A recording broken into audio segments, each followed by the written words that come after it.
مقدس میں ارشاد فرماتا ہے کہ خذوا زینتکم عند کل مسجد وکلوا واشربوا ولا تسرفوا انہ لا يحب المسرفین، کہ جب مسجد آؤ تو زینت اختیار کر کے آؤ. مسجد جب آؤ تو زینت اختیار کر کے آؤ، اچھا کپڑا نہا دھو کر کے. جمعہ کی نماز خصوصاً آدمی پڑھنے آئے تو مستحب عمل یہ ہے کہ جمعہ کے لیے نہا کر کے آئے. عطر، خوشبو وغیرہ، سفید کپڑا کوشش کرے کہ سفید کپڑا پہننا سنت ہے تو سفید کپڑا پہننا چاہیے. تو جمعہ کے دن، جمعہ بہت ہی بابرکت دن ہوتا ہے. روز سورج طلوع ہوتے ہیں، لیکن اس طلوع میں، اس سورج نکلنے میں سب سے بہترین دن جو ہوتا ہے وہ جمعہ کا دن ہوتا ہے. جمعہ سید الایام بھی ہے، دنوں میں سارے دنوں کا سردار ہے. ہفتہ میں جتنے دن ہوتے ہیں سارے دنوں کا سردار ہے. تو مسجد جمعہ کے دن آدمی مسجد آئے تو ایک جمع غفیر لاتا ہے. اس لیے خصوصاً جمعہ کے دن تو بہترین انداز میں آنا چاہیے، اس لیے کہ جمع غفیر ہے. اور اس جمع غفیر میں کیا ہے کہ بہت کے بدن سے پسینہ آتا ہے، اور ایسے ہی مسجد ہم چلے آئے تو پسینہ کی بدبو ہونے کی وجہ سے بغل والے کو پریشانی ہوتی ہے.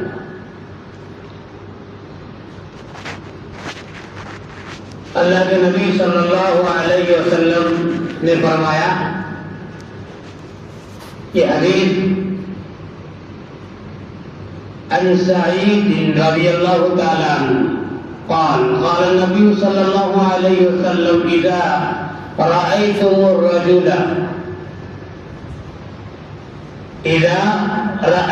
الرجل يعتاد المساجد فاشهدوا له بالإيمان أو كما قال عليه الصلاة والسلام. حضرت سعید بن خدری رضی اللہ تعالیٰ عنہ فرماتے ہیں کہ نبی اکرم صلی اللہ علیہ وسلم نے فرمایا کہ جس کو مسجد کا عادی دیکھو، جس کو مسجد کا عادی دیکھو بہت زیادہ مسجد آنا جانا کرتا ہے، فَاشْهَدُوا لَهُ بِالْإِيمَانِ، تو اس کی ایمان کی گواہی ہو. ہم اور آپ اگر کسی کے گھر میں بہت زیادہ آنا جانا کریں، بہت زیادہ آنا جانا کریں، دن رات ان کے گھر میں آ رہے جا رہے کثرت سے بہت زیادہ آنا جانا کرے، تو زیادہ آنے جانے کی وجہ سے عزت گھٹ جاتی ہے. کسی کے گھر میں زیادہ آنے جانے کی وجہ سے، کسی کو زیادہ ٹائم دینے کی وجہ سے عزت اور مقام اور مرتبہ گھٹ جاتا ہے. لیکن اللہ تعالیٰ کی مسجد ایسی جگہ ہے کہ نبی اکرم صلی اللہ علیہ وسلم نے فرمایا کہ جس کو زیادہ مسجد آتے جاتے دیکھو اس کی ایمان کی گواہی دو. مسجد ایسی جگہ ہے کہ مسجد جتنا زیادہ آنا جانا کرے آدمی کثرت سے تو عزت گھٹتی نہیں ہے، بلکہ عزت اور مقام اور مرتبہ اس کا بڑھ جاتا ہے. مسجد اتنا بہترین جگہ ہے کہ زیادہ آنے جانے سے تو عزت گھٹ جاتی ہے کہیں بھی، لیکن مسجد ایسی جگہ ہے کہ آدمی اگر زیادہ آنا جانا کرے، کثرت سے خوب آنا جانا مسجد کرتا ہے، اللہ کے ذکر خوب زیادہ کرتا ہے. یا ایھا الذین آمنوا اذکروا اللہ ذکرا کثیرا، اللہ تعالیٰ فرما رہا ہے ایمان والو میرا ذکر کرو اور بہت زیادہ ذکر کرو، ہم کو یاد کرو اور بہت زیادہ یاد کرو. کئی فرمایا لعلکم تفلحون، تاکہ تم کامیاب ہو جاؤ. ہم کو اگر بہت زیادہ یاد کرو گے تبھی کامیاب ہو گے. اللہ تعالیٰ فرماتا ہے کہ وانتم الغافلون، اور غافلوں میں سے مت ہو جاؤ. غافلوں میں سے کسی بات کو سن کر کے غافل مت ہو جاؤ. اگر وہ بات ضروری ہے تو اس کو ضرور کرو. اللہ تعالیٰ نے جس چیز کا حکم دیا اور نبی اکرم صلی اللہ علیہ وسلم نے جو چیز بتایا اس کام کو تم ضرور کرو اور غافلوں میں سے مت ہو جاؤ. ان لوگ غفلت کرنے والے مت بن جاؤ. اللہ تعالیٰ مسلمانوں کو کہہ رہا ہے کہ وَأَنْتُمُ الْغَافِلُونَ اور غافلوں میں سے مت ہو جاؤ. تو فرمایا کہ مسجد ایسی جگہ ہے کہ جہاں خون آنے جانے سے عزت گھٹتی نہیں ہے بلکہ عزت بڑھ جاتی ہے. اور نبی اکرم صلی اللہ علیہ وسلم کی حدیث بھی ہے کہ اذا رأيتم الرجل يعتاد المساجد فاشهدوا له بالایمان کہ جب کسی آدمی کو خوب زیادہ مسجد آتے جاتے دیکھو تو اس کی ایمان کی گواہی دو کہ آدمی ایمان والا ہے. اور اللہ تعالیٰ کو خوب زیادہ یاد کرو, خوب زیادہ یاد کرو. دیکھیے کامیابی جو ہے, کامیابی اسی وقت ہوگی جب ہم دین کے ساتھ چمٹے رہیں گے. دین کو ہم لے کر کے جب ہم چلیں گے تبھی کامیابی ہوگی.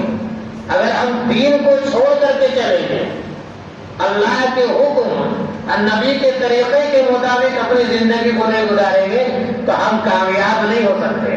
بظاہر آپ کو لگے گا کہ یہ آدمی کامیاب ہے, اس کے پاس ماروتی بھی ہے, اس کے پاس کار بھی ہے, اور اس کے پاس گھر بہت اچھا ہے, بظاہر آپ کو معلوم ہوگا. لیکن جب اس سے آپ ملیے گا تو اتنا دکھ سنائے گا کہ غریب آدمی بھی فیل ہو جائے گا. لیکن جس کے پاس دین ہوگا, جس کے پاس دین ہوگا, اللہ کا حکم ہوگا اور نبی کا طریقہ ہوگا, تو اس کے زبان میں غربت ہونے کی وجہ سے, پریشانی ہونے کی وجہ سے بھی اس کے زبان پر اللہ کا شکریہ ہوگا, اللہ کا شکریہ ہوگا, صبر ہوگا. اس لیے کہ اس کا کنیکشن اللہ سے, اللہ کے نبی صلی اللہ علیہ وسلم سے. جس طرح سے پھولوں کے اندر سے خوشبو کو آدمی ہٹا نہیں سکتا, جس پھول کے اندر خوشبو ہے اس پھول سے خوشبو کو آدمی ہٹا نہیں سکتا ہے, الگ نہیں کر سکتا ہے. شہد کے اندر سے کوئی مٹھاس کو الگ نہیں کر سکتا ہے. سنیے گا, خوشبو, پھولوں کے اندر سے خوشبو کو کوئی نکال نہیں سکتا ہے. جس طرح سے شہد کے اندر سے کوئی مٹھاس کو الگ نہیں کر سکتا کہ یہ شہد ہے اور یہ میٹھا, اور یہ مٹھاس ہے, دونوں کو الگ الگ کر دے, ایسا کوئی نہیں کر سکتا. شہد ہے تو اس کے اندر مٹھاس رہے گا, اور اگر وہ خوشبودار پھول ہے تو اس کے اندر خوشبو رہے گا, الگ اس کو کوئی نہیں کر سکتا. اسی طرح سے کوئی آدمی کامیاب ہے, اگر کوئی آدمی آپ کو کامیاب نظر آتا ہے تو اس کے اندر دین ہے, اس کے اندر اللہ کا حکم ہے, نبی کا طریقہ ہے.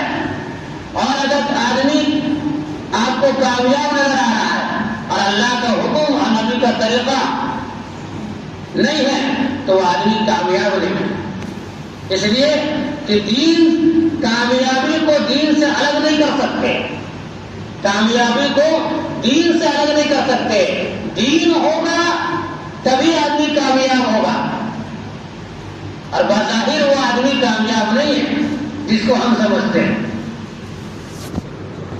بظاہر وہ آدمی کامیاب نہیں ہے, جس کے اندر دین ہوگا وہ آدمی کامیاب ہوگا. اور آپ اور ہم مشاہدہ کرتے رہتے ہیں, آپ اور ہم مشاہدہ کرتے رہتے ہیں. دیکھیے دنیا کے کام میں, دنیا کے معاملات میں ہم اور آپ ایک دوسرے کو نہیں دیکھتے. دنیا کا معاملات جو ہوتا ہے, دنیا کا معنی کا, ہم ایک دوسرے کو نہیں دیکھتے. لیکن جہاں دین کی بات آتی ہے تو ہم ایک دوسرے کو فوراً دیکھتے ہیں. دنیا کا معنی میں ہم ایک دوسرے کو نہیں دیکھتے. ہر آدمی اپنے آپ کو دیکھتا ہے, اپنا سوچتا ہے کہ میری بزنس اچھی ہو جائے, میرا گھر بہت اچھا ہو جائے, میرے بچے بڑے اسکول میں پڑھے. دنیا کا معاملہ. دنیا کے معاملہ میں ہم یہ نہیں دیکھتے کہ میرا پڑوسی جو ہے اس کا بچہ غریب اسکول میں پڑھ رہا ہے تو ہم بھی غریب اسکول میں پڑھائیں، میرا پڑوسی اگر غریب ہے تو ہم بہترین گھر نہیں بنائیں۔ دنیا کے معاملہ میں ہم نہیں دیکھتے، لیکن دین کا معاملہ جہاں ہوتا ہے تو ہم دوسرے کو دیکھتے ہیں۔ عمل صالح کرنے کا جہاں معاملہ ہوتا ہے کہ نیک کام کرو تو اس میں ہم دوسرے کو دیکھتے کہ فلانا آدمی نیک کام نہیں کر رہا ہے، فلانا آدمی نیک کام نہیں کر رہا تو ہم بھی نیک کام نہیں کریں گے۔ لیکن دنیا کے معاملہ میں ہم اس آدمی کو نہیں دیکھتے کہ فلانا آدمی نہیں کما رہا ہے، اس کا دکان نہیں چل رہا ہے تو ہم اپنا دکان کہیں کھولے ہوئے ہیں، اپنا دکان کھولے رکھا ہے۔ تو دنیا کے معاملہ میں آدمی ایک دوسرے سے بڑھتا ہے، لیکن دین کے معاملہ میں ہم اور آپ ایسا نہیں کہتے ہم اور آپ دین کو نہیں دیکھتے، دین کو نہیں دیکھتے ہیں، بلکہ بہانہ بنا دیتے ہیں کہ فلانا آدمی نیک عمل نہیں کر رہا، وہ ہم سے زیادہ عمر والا ہے، بیوی بال بچہ الگ ہو گیا ہے، پھر بھی نیک عمل نہیں کر رہا ہے تو ہم بھی نہیں کریں گے۔ یہاں آپ دین کو دیکھ رہے ہیں، لیکن دنیا کے معاملہ میں آپ نہیں دیکھ رہے ہیں۔ دنیا کمانے کے معاملہ میں ہم اور آپ نہیں دیکھتے، بہت جلدی دنیا کمانے کی فکر میں لگ جاتے، بڑی جلدی ہے۔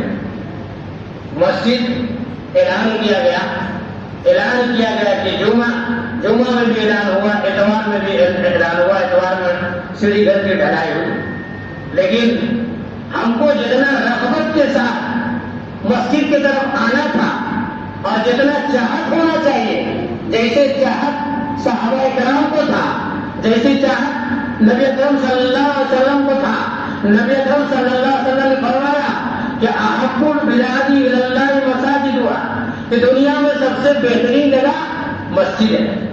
یہ گزشتہ ہفتہ ہی بتایا گیا، دین کے معاملے کے لیے بلایا گیا، دین کے لیے، لیکن ہم اور آپ اتوار کے دن بہت مشکل سے بہت کمی ہوا ہے، بہت کمی ہوا ہے۔ ادھر مسجد کا کیمپ لگایا گیا مسجد کے بغل میں، تو یہ روڈ چھوڑ کر کے وہ جو روڈ ہے وہ روڈ سے ہم دنیا کمانے کے لیے نکل گئے۔ یہ نہیں دیکھا کہ بہت لوگ ادھر بھی جا رہے تھے ادھر چلے، اس لیے دین کا معاملہ تھا۔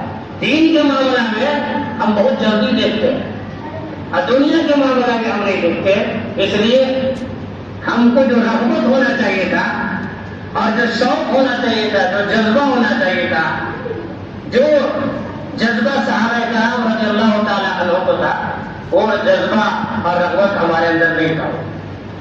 حضرت مصعب بن عمیر رضی اللہ تعالیٰ، حضرت مصعب بن عمیر رضی اللہ تعالیٰ، کتاب کے اندر آتا ہے، حدیث کے اندر موجود ہے کہ آپ مکہ میں نوجوانوں میں سب سے امیر نوجوان تھے، خوبصورت تھے، سب سے زیادہ پیسہ والے تھے۔ آپ جو کپڑا پہنتے تھے ویسا کپڑا مکہ کے اندر جلدی کوئی نہیں پہنتا تھا، جو آپ عطر لگاتے تھے ویسا عطر کوئی اپنے جسم پر، اپنے چہرے پر، اپنے بال پر ویسا عطر کوئی لگاتا تھا۔ آپ جو پگڑی باندھتے تھے، آپ کے پاس جو سامان تھا، آپ کے پاس جو گھوڑا تھا، جو بھی چیز تھا ویسا گھوڑا جلدی کسی کے پاس نہیں تھا۔ لیکن